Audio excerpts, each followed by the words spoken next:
আমেরিকার অ্যাপার্টমেন্ট কমপ্লেক্সগুলো সাধারণত অনেকটা রিসোর্টের মতো সাজানো থাকে। শুধু থাকার জায়গাই নয়, এখানে থাকে নানা রকম সুবিধা আর বিনোদনের ব্যবস্থা।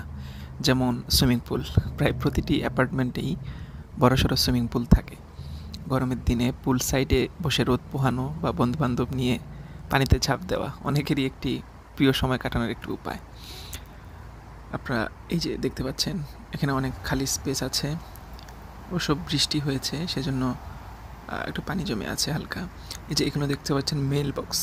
এখানে আপনাদের অ্যাপার্টমেন্ট অনুযায়ী এখানে নাম্বার দেওয়া আছে, সেখান থেকে মেল থাকে।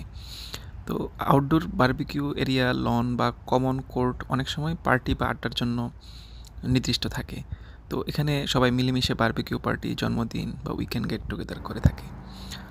আর প্রতিটি অ্যাপার্টমেন্টের সঙ্গেই নির্দিষ্ট পার্কিং স্পেস থাকে। অনেক জায়গায় কাভার্ড পার্কিং বা গ্যারেজের সুবিধাও দেওয়া হয়, যাতে গাড়ি নিরাপদ থাকে।